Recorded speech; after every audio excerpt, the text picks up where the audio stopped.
Estamos con el señor Javier Trímboli. ¿Cómo anda, Javier? ¿Cómo anda, Lucho? ¿Todo bien? ¿Todo en orden lo suyo? ¿Qué tal? Bien, Permítame, ahora vamos a hablar, obviamente, de estos últimos 30 años de democracia que estamos recordando, pero le quiero pasar a nuestra gente las vías de comunicación para que estemos, obviamente, comunicados. Tenemos una dirección de mail que es todaviaestemprano@tvpublica.com.ar.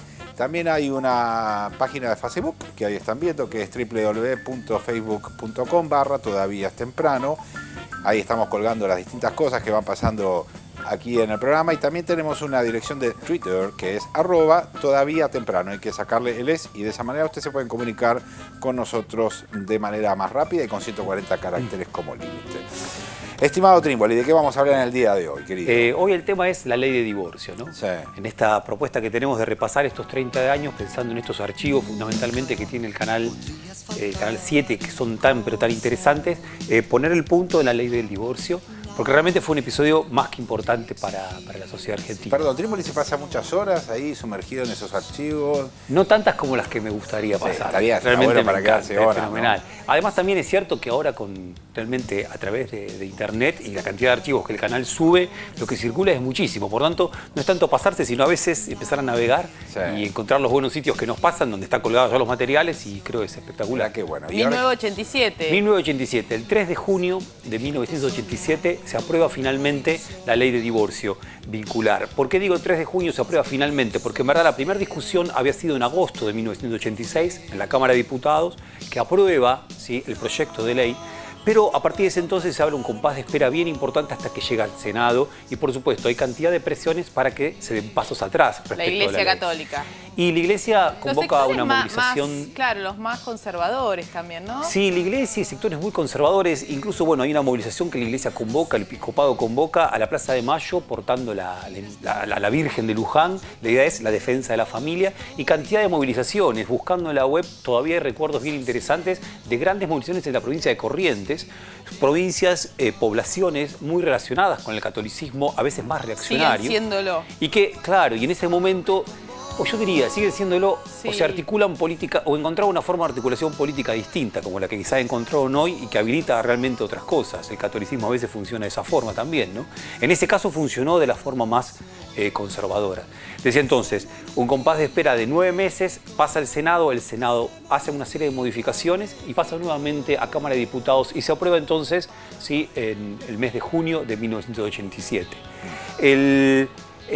A ver, como comentábamos el otro día cuando estuvo José y compartí yo el momento con José, si uno quiere pensar, y creo que es posible, una línea ascendente de esta democracia, una línea progresiva de esta democracia de 30 años, evidentemente la ley de divorcio de 1987 puede ser colocada en relación con la ley de matrimonio igualitario, ¿no?, del año 2010. Y con argumentos similares en algún punto. Con argumentos, con oposiciones. En contra, similares. Claro. Esta cuestión de que iban a romper la familia, bueno, el discurso de la Iglesia Católica muy fuerte del matrimonio indisoluble y solo entre un hombre y una mujer. En ese entonces lo que se planteaba era que iban a romper las familias, como si no estuvieran ya los divorcios que ya existían, ¿no? Bueno, ahí me parece que está el argumento bien interesante que vamos a ver un diputado radical, Ricardo Terrile, que lo plantea muy bien, ¿no?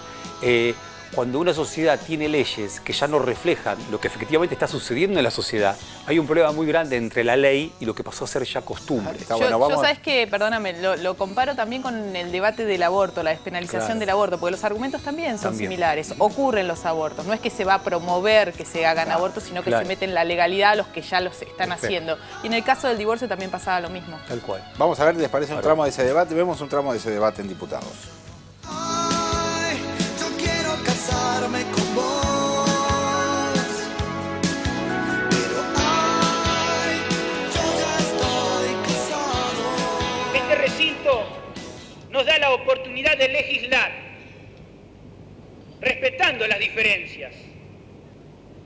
Entonces, si esta democracia quiere ser real, será en este espacio, en este tiempo, la oportunidad en que las familias marginadas dejarán de ser invisibles.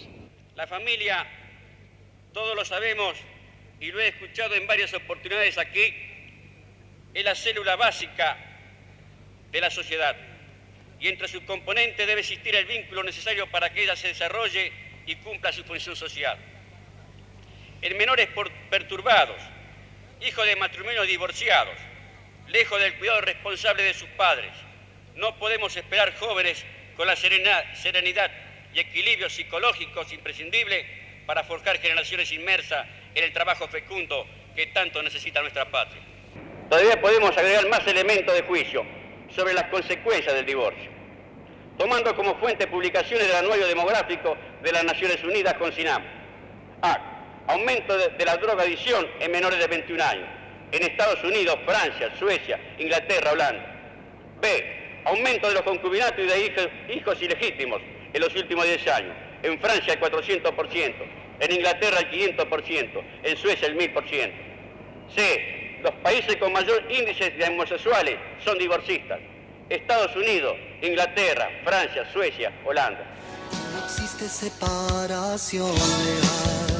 Casémonos bien. Bueno, ¿qué pasa, Magdalena? ¿Por qué está aplaudiendo? ¿No se presentó Medina en esta última elección? No, estamos hablando de un debate del año 87, pasaron ya casi 30 años. El Se- concepto se de hijo sintió ilegítimo. reflejado.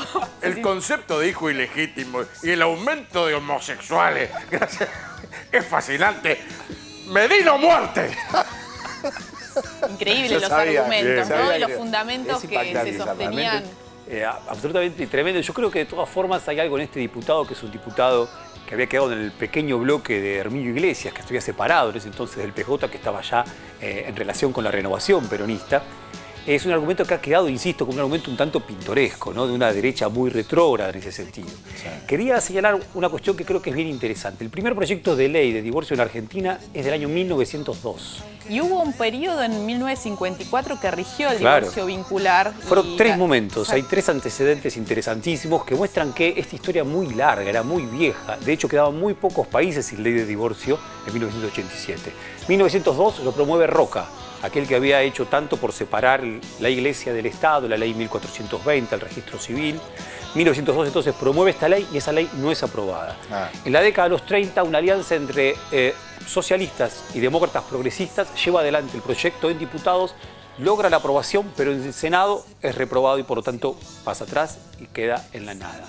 En 1954, y ese es un momento importantísimo, el propio gobierno de Perón lleva adelante, impulsa una ley que entre otras cosas incluía una ley de divorcio. Sí, con el golpe del 55. Con el golpe del 55 de la se Revolución Libertadora se deroga y nuevamente pasa a estar la Argentina ante esto por fuera de su propio tiempo. Hay una etapa que quizá podemos ver que está muy bien del diario Página 12 de ese entonces, del 4 de junio de 1987. La de Clarín, que a ver si llegó el divorcio. Acá está muy bien porque dice: Argentina entró en el siglo XX. Sí. Llegó en 1987, claro, entra en una medida que tiene que ver con el viejo liberalismo, con el clásico liberalismo y su respeto por las libertades individuales, que recién en 1987 pasa a estar vigente con una ley de estas características en la Argentina. Es interesante pensar que Chile hace muy pocos años recién aprobó su ley de divorcio vincular. Tal cual. Chile hace muy pocos años y claro, estas demoras, estos anacronismos, estos tiempos que el conservadurismo realmente dejaron tan atrás, ¿no? Estamos escuchando también un clásico de ese momento, en plena discusión sobre la ley de divorcio, que es Suéter, esta canción que decía "Casémonos vía México", que era la solución que se encontraba. Claro. Ahí está, Ale, claro, exacto. O Paraguay también. Paraguay también. Pero vía México o Paraguay. El más elegido por los argentinos era México, ¿no? Sí, sí, totalmente. Es interesante también, me parece, que pensar que la ley de reforma del divorcio vincular, que 2 años antes, en el 85, se había aprobado la patria potestad compartida, que tenía que ver con cambios, con el funcionamiento de las familias, ¿no? O sea, hasta ese momento la patria potestad la tenía solamente el varón, y tiene que ver con pequeños cambios que avanzan hacia una sociedad más moderna, ¿no? Más moderna y donde realmente pueden realizarse sus individuos, ¿no? Más igualitaria también. Tenemos una segunda parte donde se ve la posición de los radicales, digamos, de la coordinadora en ese momento. Acá está, ¿no? claro, sí, sí. Estaba más contundente, a ver, lo vemos. Muy dentro nuestro, casarme con vos. Pero ay, yo ya estoy casado. Diputado, a su juicio, este proyecto que estamos discutiendo de matrimonio civil, concretamente en su cláusula de divorcio vincular, ¿es un proyecto permisivo o restrictivo? No, es un proyecto que contempla con mucho equilibrio y no es para nada permisivo, porque las causales son muy precisas y además deben ser contempladas por el juez, que quien las puede desechar si considera que las mismas no se dan. No es cuestión de invocarlas, sino que no solamente deben probarse, sino que además esa prueba debe ser ponderada por el juez como corresponde. Por lo tanto, ni siquiera el tema del mutuo consentimiento es un problema de decir simplemente que hay incompatibilidad de caracteres y ya está resuelto. Esto no es así. Debe ser ponderado en las circunstancias, de tiempo, lugar y de las situaciones de hecho que se han producido para que el juez finalmente dé su palabra. Pero si usted me permite, yo creo que lo principal que se contempla en esto, saliendo de la valoración jurídica, es que vamos a por primera vez establecer lo que establece nuestra Constitución Nacional, que es la libertad de conciencia. Por primera vez, el individuo, hombre o mujer, se va a encontrar con la posibilidad de ejercer su libertad en función de su conciencia. En el Congreso por cuarta vez se toca el tema del divorcio, pero esta vez, al igual que en el año 54, se toca dentro de una legislación que contempla al matrimonio y a la familia. Así es, y que contempla todos los problemas de la filiación, que integra el tema de la patria potestad compartida, que iguala el problema de la fijación domiciliaria y de los derechos de manutención. O sea que creo que esta es una legislación de avanzada, de justicia y de dignidad de las personas que componen el matrimonio, dentro de lo cual el tema del divorcio, como ustedes saben muy bien además, es hasta una opción de la pareja. No se está haciendo de esto un juego frívolo, ni una cuestión donde uno pueda casarse por una puerta y descasarse por otra. Por lo tanto, me da la impresión de que es un proyecto que ha sido muy madurado y por eso ha logrado el consenso de las bancadas de distinta coloratura política. No existe separación legal. Casémonos. Bueno, lo escuchábamos ahí, se dieron cuenta Freddy Storani y Carlos Grosso con sus argumentos respecto de esta ley, ¿no? Bien, claro, hay una acción mancomunada de las dos bancas más importantes en función de esta ley. Lo que me parecía clave e interesante destacar es que al día siguiente iban a estar peleándose, ¿no? Y voy a señalar por qué, con un agregado más. Cuando uno observa el debate parlamentario, que realmente ese día duró muy poco, 40 minutos, en 40 minutos la ley fue aprobada, nota que no hay demasiado entusiasmo, más bien está todo caído y uno dice, estamos ante un momento bien importante, que es la aprobación de una ley de estas características que tanto tiempo había estado esperando. Sin embargo, no hubo mucho entusiasmo. A mi entender, uno tiene una pequeña hipótesis, más allá de la cuestión del largo tiempo y del anacronismo, lo vieja que en parte era esta demanda, que tiene que ver con lo siguiente. Al día siguiente se aprueba la ley de obediencia debida. El 4 de junio de 1997. Tenía en la cabeza en otra cosa. Tenía en la cabeza en otra cosa. Evidentemente, la ley de obediencia debida, que sucede a la ley de punto final, de finales del año 86, que sucede al levantamiento cara pintada de abril de 1987, lo que está hablando ya es de un fin de ciclo, que era el fin de ciclo de esa primavera democrática alfonsinista, y estaba colocando una agenda mucho más importante, mucho más relevante, quizás no por supuesto para las tantas vidas que estaban ligadas a la separación y por tanto poder hacer esa separación un divorcio, pero sí por supuesto con un resonar político muy alto. Se está dando un verdadero divorcio ahí. Digamos, era un verdadero divorcio y yo diría, simbólicamente la ley de divorcio se opacó por lo que luego fue la ley de obediencia debida. De hecho, hay revistas que son bien sintomáticas. La revista, por ejemplo, El Porteño del año 1987, le presta mucha atención a la ley de obediencia debida y la de divorcio como que la deja pasar. Porque ante el otro parece estar en un segundo plano, ¿no? Muchas gracias, Trímboli.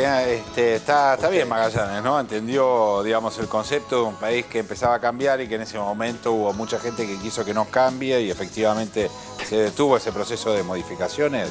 Yo soy medinista de la primera hora. Sí. Y si Dios hubiera querido el divorcio, hubiera hecho Adán, Eva y un juez. Pero dijo Adán y Eva, realmente. ¿Por qué no vuelven, ya que vuelven con IPF, aerolíneas? ¿Por qué no vuelven a volver atrás con la ley de divorcio? A los 80. No, por favor, Magallanes, no, vamos a un corte en un ratito, seguimos que todavía es temprano.